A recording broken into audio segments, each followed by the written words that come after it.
프랑스에서 믿기 어려운 소식이 들려왔습니다.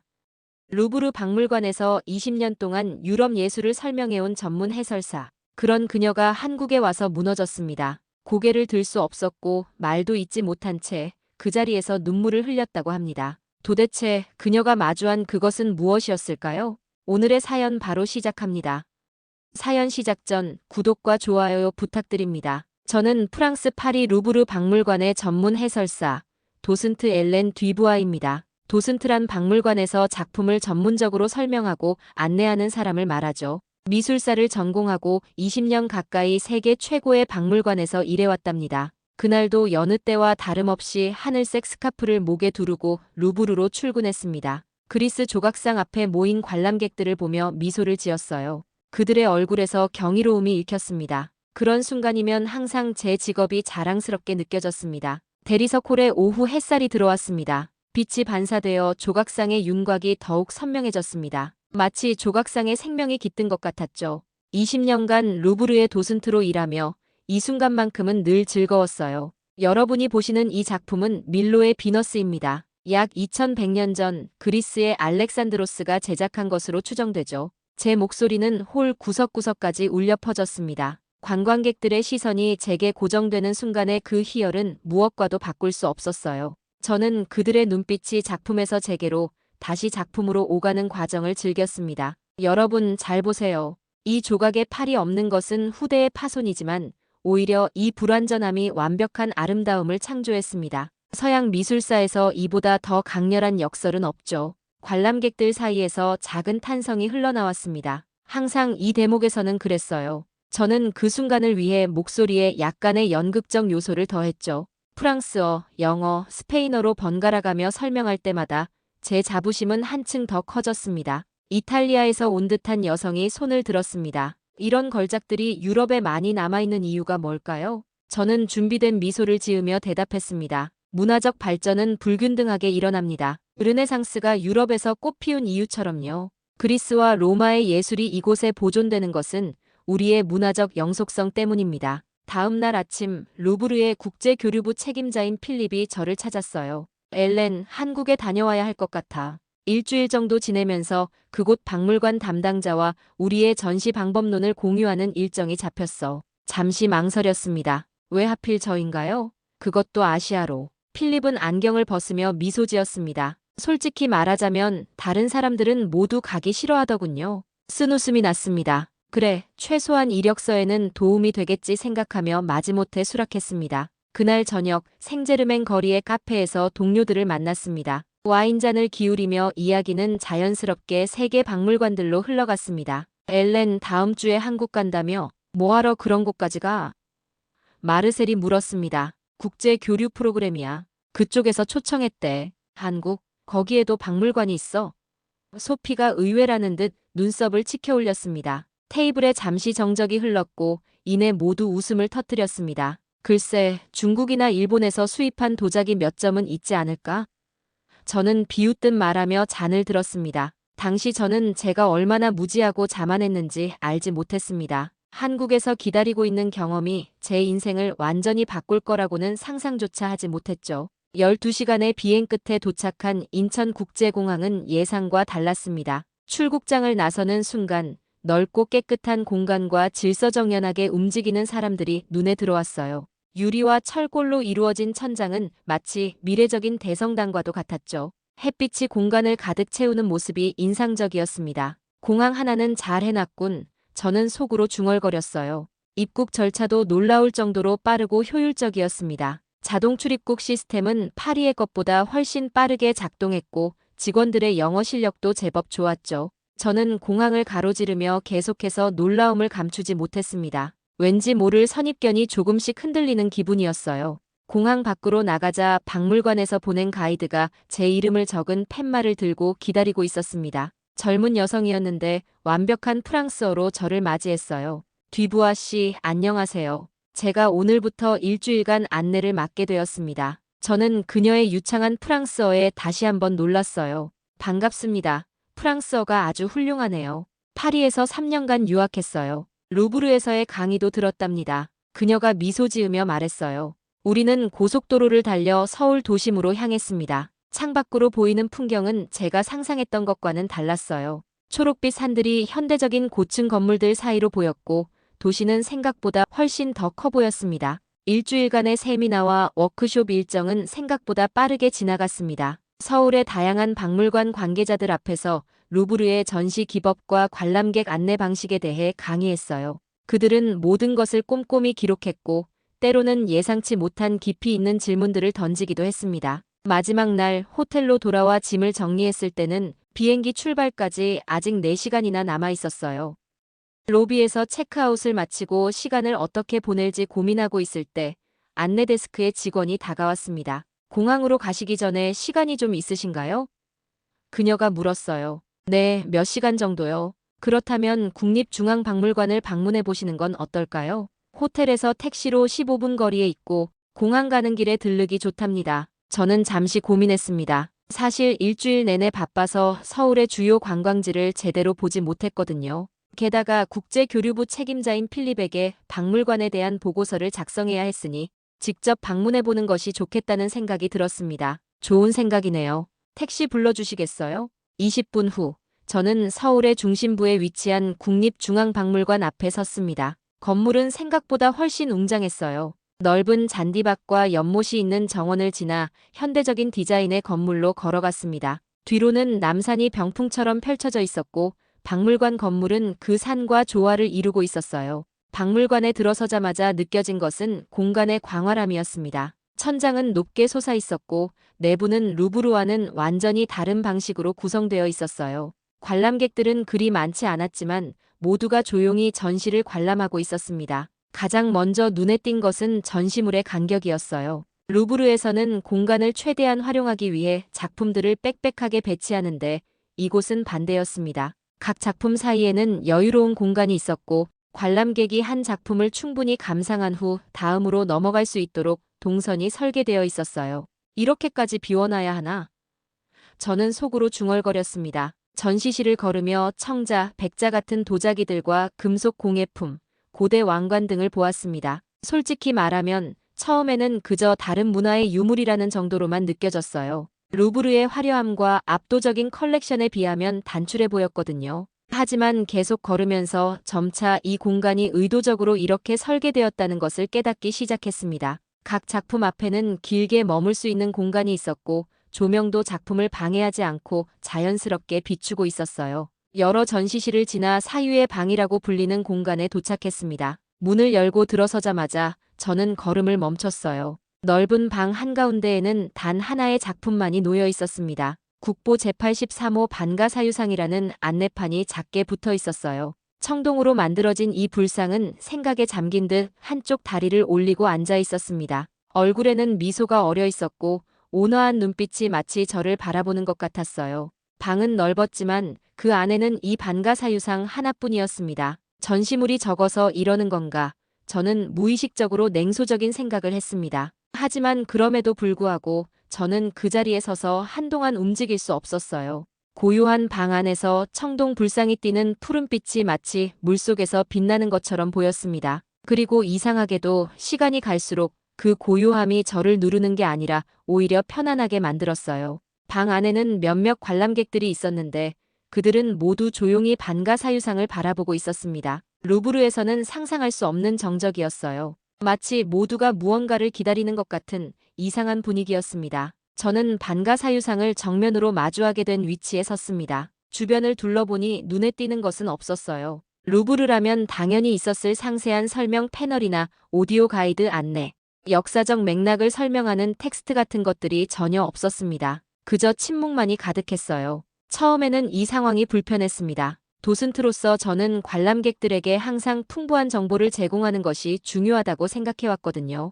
작품의 제작 연도, 작가, 역사적 맥락, 미술사적 의의 이런 정보들이 없다면 어떻게 작품을 제대로 올바르게 감상할 수 있을까요? 하지만 시간이 흐르면서 이 침묵 속에서 다른 것을 느끼기 시작했습니다. 반가사유상의 고요한 미소가 점점 더 깊게 저에게 스며드는 것 같았어요. 정보나 지식 없이도 그저 보는 것만으로도 무언가가 전해지고 있었습니다. 프랑스로 돌아가면 기록해야 할 보고서를 생각하며 이 작품에 대해 알아야 할 것들을 머릿속으로 정리하려 했지만 생각이 잘 정리되지 않았어요. 대신 저는 그저 그 자리에 서서 반가사유상을 바라보았습니다. 마치 오랜 친구를 만난 것처럼 편안한 느낌이 들었어요. 얼마나 시간이 흘렀을까요? 뒤에서 작은 소리가 들렸습니다. 외국인 부부로 보이는 관람객들이 속삭이고 있었어요.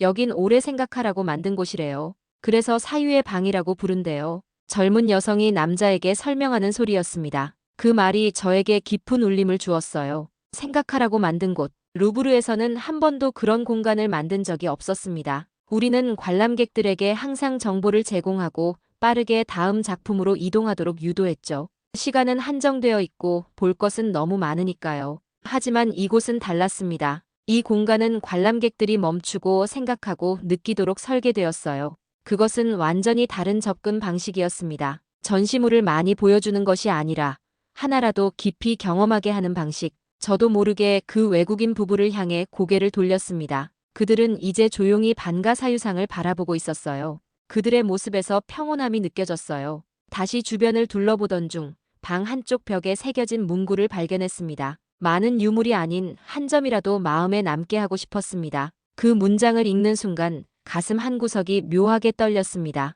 마치 오랫동안 잊고 있던 진실을 누군가 상기시켜준 것처럼 말이죠. 박물관의 목적이 무엇인지에 대한 근본적인 질문이 제 안에서 울려 퍼졌어요. 루브르에서 우리는 얼마나 많은 작품을 전시하고 있을까요? 수십만 점. 하지만 관람객들은 그중 얼마나 기억할까요? 밀로의 비너스, 모나리자.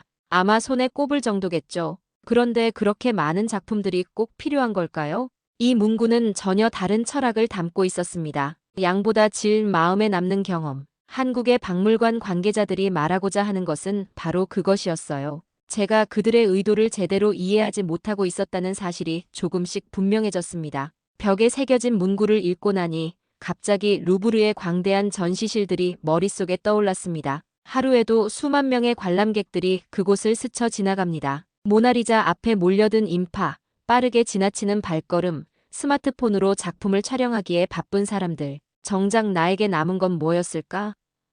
저는 스스로에게 물었습니다. 10년 넘게 루브르에서 일하면서 수없이 많은 작품들을 설명했지만 과연 그것들 중에 내 마음에 깊이 남은 것은 몇이나 되는지. 그리고 내 설명을 들은 관람객들은 과연 무엇을 기억하고 있을까? 루브르의 화려함과 웅장함 속에서 진정한 감동은 얼마나 있었을까? 다시 한번 생각해 보았죠. 그 작은 방, 단 하나의 불상 앞에서 이상하게도 루브르에서는 느끼지 못했던 평온함을 느꼈습니다. 마치 오랜 시간 달려온 후 비로소 숨을 고르는 듯한 느낌이었어요. 반가사유상의 미소는 시간이 지날수록 더 깊게 다가왔고 그 침묵은 더 많은 것을 말해주는 것 같았습니다. 문득 루브르에서의 제 역할에 대한 의문이 들었어요. 나는 정보의 전달자였을까? 아니면 감동의 매개자였을까? 지금까지 지식을 전달하는데 집중했던 저였기에 이 조용한 공간은 다른 가능성을 보여주고 있었어요. 사유의 방을 나와 다음 전시실로 향했습니다. 청자실이라고 불리는 이 공간은 고요한 푸른빛으로 가득했어요. 유리 케이스 안에는 청자들이 마치 물 위에 떠 있는 것처럼 배치되어 있었습니다. 조명은 부드럽게 그 푸른 도자기들을 비추고 있었고 방 안에는 잔잔한 물소리가 배경음으로 흘러나오고 있었죠. 이 전시실도 루브르와는 완전히 달랐습니다. 루브르라면 각 도자기마다 상세한 설명이 붙어 있고 연대순으로 정리되어 있었겠죠. 하지만 이곳의 청자들은 역사적 맥락보다는 미적 체험을 중심으로 배치되어 있었어요. 시간의 흐름이 아니라 감상자의 시선의 흐름을 고려한 배치였습니다. 한 청자 앞에 멈춰 섰습니다. 단정하고 우아한 곡선을 가진 화병이었어요. 표면에는 미세한 균열이 있었지만 그것마저도 아름다워 보였습니다. 마치 세월의 흔적이 작품의 일부가 된 것처럼요. 이 순간 저는 무언가를 깨달았습니다. 이 전시는 보여주기 위한 것이 아니라 느끼게 하기 위한 것이었어요. 그것은 완전히 다른 접근 방식이었습니다. 청자실을 천천히 둘러보고 있을 때 작은 단체 관람객들이 들어왔습니다. 안내하는 해설사의 설명이 조용히 들려왔어요. 이 공간은 기술이나 역사가 아니라 정서를 중심으로 설계되었습니다. 청자가 가진 색감과 질감이 우리에게 어떤 감정을 불러일으키는지를 경험하는 것이 이 전시의 핵심이죠.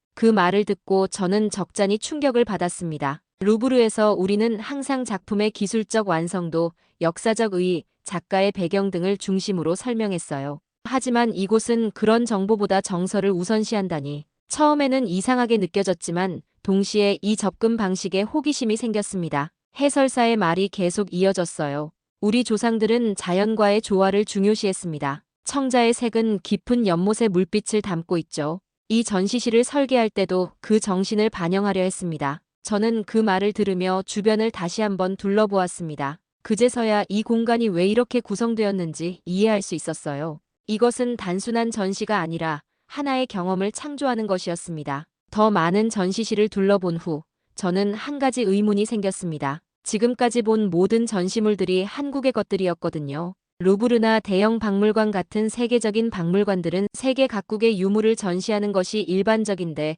이곳은 달랐습니다. 근처에 있던 박물관 직원에게 다가가 물었습니다. 실례지만 해외 유물들은 어디에 전시되어 있나요? 그녀는 미소를 지으며 대답했어요. 이곳에 전시된 모든 것은 한국의 문화재입니다. 국립중앙박물관은 주로 한국의 역사와 문화를 보여주는 곳이에요. 다른 나라의 유물은 전시하지 않나요? 저는 의아해하며 물었습니다. 가끔 특별전으로 해외 유물을 소개하기도 하지만 상설 전시는 모두 한국의 문화재들입니다. 우리의 역사와 문화를 깊이 있게 보여주는 것이 이 박물관의 목적이니까요. 그 말을 듣고 저는 잠시 생각에 잠겼습니다. 이것은 제가 알고 있던 세계적인 박물관의 개념과는 완전히 달랐어요. 저는 발걸음을 멈추고 벤치에 앉았습니다. 문득 루브르의 이집트관, 그리스관, 동방관 등이 떠올랐어요. 그리고 대형 박물관의 엘긴 마블, 파르테논 조각상, 로제타 스톤. 우리가 전시하던 건 진짜 우리 것인가? 이 질문이 갑자기 제 마음을 무겁게 눌렀습니다. 루브르의 수많은 전시물들은 나폴레옹 시대의 약탈품이나 식민지에서 가져온 것들이 많았어요. 대형 박물관도 마찬가지였죠. 그것은 제국주의의 유산이었습니다. 하지만 이곳 서울의 국립중앙박물관은 달랐습니다. 그들은 자신들의 문화유산만을 소중히 보존하고 전시하고 있었어요. 그것은 약탈의 역사가 아닌 자신들의 정체성을 지키려는 노력이었습니다. 이 깨달음은 제게 적지 않은 충격을 주었어요. 내가 그동안 당연하게 여겼던 세계적인 박물관의 개념이 흔들리기 시작했습니다. 유물을 많이 소유하는 것, 세계 각국의 보물을 한자리에 모으는 것만이 훌륭한 박물관의 기준이 아닐 수도 있다는 생각이 들었어요. 파리로 돌아온 지 일주일, 여전히 서울에서의 경험에서 벗어나지 못하고 있었습니다. 루브르에서의 일상으로 돌아왔지만 무언가가 달라졌어요. 매일 아침 건물로 들어설 때마다 이전과는 다른 시선으로 이 거대한 박물관을 바라보게 되었습니다. 도슨트 투어를 하면서도 내 목소리에는 이전의 확신이 사라졌어요. 밀로의 비너스를 설명할 때도 문득 서울 국립중앙박물관의 조용한 반가사유상이 떠올랐습니다. 관람객들에게 쏟아붓는 정보의 홍수 속에서 저는 그들이 과연 무엇을 느끼고 있는지 의문이 들었어요. 오늘 상태가 안 좋아 보여, 엘렌. 동료인 소피가 휴게실에서 커피를 마시며 물었습니다. 아니야, 괜찮아. 그냥 생각할 게 좀 있어서. 한국에서 뭐 있었어? 돌아온 뒤로 계속 멍해 보이는데. 저는 대답 대신 미소만 지었습니다. 어떻게 설명해야 할지 몰랐어요. 내가 경험한 것을 그들이 이해할 수 있을까? 소피와 다른 동료들은 여전히 아시아 미술에 대해 냉소적이었고 그들에게 내 변화를 이야기한다면 아마 비웃음을 살 뿐일 거라 생각했어요. 그날 밤 집으로 돌아와서도 보고서 작성에 집중할 수 없었습니다. 컴퓨터 앞에 앉아있지만 손가락은 키보드 위에서 멈춰 있었어요. 어떤 단어로도 제가 느낀 것을 표현할 수 없을 것 같았습니다. 부엌으로 가서 커피를 한 잔 내렸습니다. 에스프레소의 진한 향기가 아파트를 채웠지만 평소와 달리 그 향이 나를 편안하게 해주지 못했어요. 거실로 돌아와 소파에 앉았습니다. 맞은편 벽에는 제가 서울에서 가져온 반가사유상의 엽서가 붙어 있었어요. 출국 전 박물관 기념품점에서 구입한 것이었죠. 그 불상의 미소는 저를 향해 잔잔하게 빛나고 있었습니다. 커피를 홀짝이며 저는 그 사진을 오랫동안 바라보았어요. 서울에서의 기억이 물밀듯이 밀려왔습니다. 반가사유상 앞에서 느꼈던 그 이상한 평온함, 청자실에서 경험한 고요한 아름다움, 그리고 내 안에서 일어난 근본적인 질문들. 우리는 무엇을 위해 이 모든 유물을 전시하는 걸까? 저는 혼잣말로 중얼거렸습니다. 루브르의 수많은 전시물들이 생각났어요. 그것들 중 얼마나 많은 것들이 진정한 의미에서 우리의 것이었을까요? 그리고 우리는 그 유물들을 통해 관람객들에게 무엇을 전달하고자 했던 걸까요? 반가 사유상의 미소를 바라보며 저는 점점 더 선명해지는 깨달음을 느꼈습니다. 박물관은 단순히 과거의 유물을 전시하는 곳이 아니라 사람들에게 무언가를 느끼게 하고 생각하게 하는 곳이어야 한다는 것을. 다음 날 아침 필립에게서 이메일이 왔습니다. 다음 달 열리는 국제박물관 포럼에서 제가 발표를 맡아줬으면 한다는 내용이었어요. 한국 방문 경험을 공유해주면 좋겠어. 루브르의 전시 방식이 어떻게 아시아 박물관에 영향을 줄 수 있는지에 대해 발표하면 될 거야. 이메일을 읽으며 저는 쓴웃음을 지었습니다. 필립은 내가 서울에서 무엇을 경험했는지 전혀 이해하지 못하고 있었어요. 그는 내가 여전히 유럽 중심적인 시각을 갖고 있다고 생각하는 듯 했죠. 하지만 이 기회가 오히려 좋겠다는 생각이 들었어요. 저는 컴퓨터를 켜고 프레젠테이션 파일을 열었습니다. 원래는 루브르의 전시 기법과 그 적용이라는 주제로 준비하려 했지만 갑자기 마음이 바뀌었어요. 원래 준비한 건 버리고 한국 이야기를 해야겠다고 결심했습니다. 새로운 프레젠테이션 파일을 만들고 첫 슬라이드에 제목을 입력했습니다. 사유의 공간, 서울 국립중앙박물관에서 배운 것들. 손가락이 키보드 위를 빠르게 움직였습니다. 이전에는 느껴보지 못했던 열정이 내 안에서 솟아오르는 것을 느꼈어요. 이것은 단순한 보고서가 아니었습니다. 제가 경험한 변화에 대한 고백이었고 우리의 박물관 문화에 대한 근본적인 질문이었어요. 한 달 후 파리의 한 컨퍼런스 센터에서 열린 국제박물관 포럼. 각국에서 온 박물관 관계자들과 큐레이터들이 객석을 가득 메웠습니다. 제 차례가 되어 무대에 올랐을 때 심장이 빠르게 뛰었어요. 안녕하세요. 저는 루브르 박물관의 엘렌 듀부아입니다. 목소리가 떨리는 것을 느꼈지만 깊게 숨을 들이마시고 계속했습니다. 오늘 저는 예정된 주제와는 조금 다른 이야기를 나누고자 합니다. 지난 몇 개월간 제 생각을 완전히 바꿔놓은 경험에 대해서요. 슬라이드를 넘겼고 스크린에 서울 국립중앙박물관의 사유의 방 사진이 나타났습니다. 고요한 공간 속에 홀로 자리한 반가 사유상의 모습이었어요. 객석에 잠시 정적이 흘렀습니다. 여러분, 이것은 제가 본 가장 빈 전시실입니다. 그리고 동시에 가장 충만한 공간이기도 했습니다. 청중들의 표정이 의아함으로 바뀌었어요. 저는 계속해서 서울에서의 경험, 처음에 느꼈던 냉소, 그리고 점차 깨달아간 다른 차원의 박물관 철학에 대해 이야기했습니다. 서울의 국립중앙박물관은 많은 것을 보여주기보다 단 하나를 느끼게 해주는 박물관이었습니다. 저는 천천히 또렷하게 말했어요. 우리는 오랫동안 박물관의 가치를 소장품의 양, 희귀성, 화려함으로 평가해왔습니다. 하지만 그곳에서 저는 다른 가능성을 보았어요. 관람객의 경험, 감정, 그리고 사유를 중심에 두는 박물관을요. 슬라이드를 넘기며 청자실, 금관실 등 다른 전시실들의 사진을 보여주었습니다. 그리고 이어서 루브르에 붐비는 갤러리들, 특히 모나리자 앞에 몰려든 인파의 사진을 대조적으로 보여주었어요. 우리는 매년 수백만 명의 관람객을 맞이합니다. 하지만 그들이 진정으로 무엇을 경험하고 있는지 생각해 본 적이 있나요? 모나리자를 봤다는 인증샷 한 장을 위해 밀려드는 인파 속에서 과연 진정한 예술 감상이 이루어질 수 있을까요? 발표를 이어가며 객석의 반응을 살폈습니다. 앞줄에 앉은 연세 지긋한 교수로 보이는 남성이 눈시울을 붉히고 있었어요. 그리고 한쪽에는 젊은 큐레이터로 보이는 청년이 계속해서 고개를 끄덕이고 있었습니다. 박물관은 지식의 전달자이기도 하지만 더 중요한 것은 감동의 매개자가 되는 것이 아닐까요?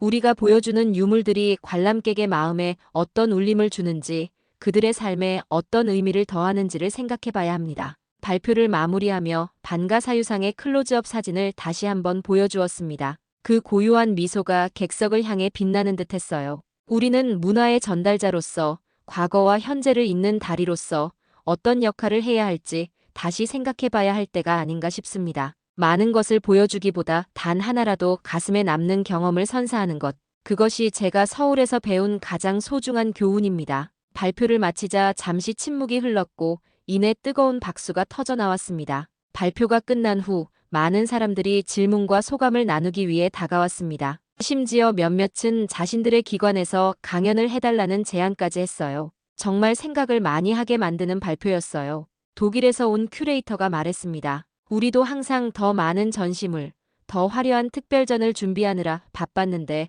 어쩌면 우리는 본질을 놓치고 있었는지도 모르겠네요.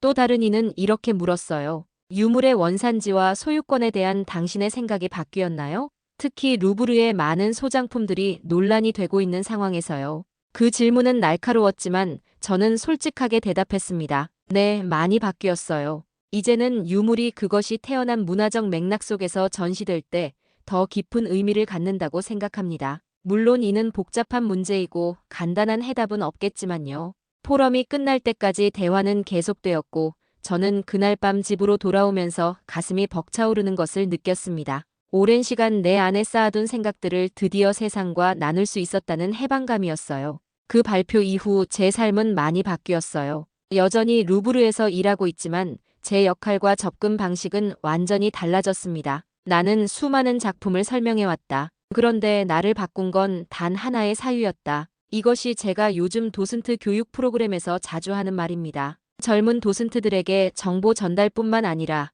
관람객들이 스스로 생각하고 느낄 수 있는 공간을 만들어주는 것의 중요성을 강조하고 있어요. 루브르는 여전히 세계 최고의 박물관이지만 이제 저는 그 최고의 기준이 무엇인지 다시 생각하게 되었습니다. 소장품의 양과 희귀성도 중요하지만 그것만이 전부는 아니라는 것을요. 제 작업실 벽에는 이제 반가 사유상의 큰 사진이 걸려 있습니다. 매일 아침 그것을 바라보며 하루를 시작해요. 그 고요한 미소는 제게 항상 새로운 영감을 주었어요. 그날 오후 소르본 대학의 박물관학 수업에서 강의를 했습니다. 교실에는 미래의 큐레이터와 박물관 전문가들이 될 학생들이 가득했어요. 박물관은 사람을 조용히 울게 해야 합니다. 그것은 반드시 슬픔의 눈물이 아니라 감동과 깨달음의 눈물일 수도 있죠. 우리가 전시하는 유물들은 단순한 물건이 아니라 인간의 역사와 문화, 그리고 감정이 담긴 매개체입니다. 학생들의 얼굴에서 호기심과 관심을 읽을 수 있었어요. 한 학생이 손을 들고 질문했습니다.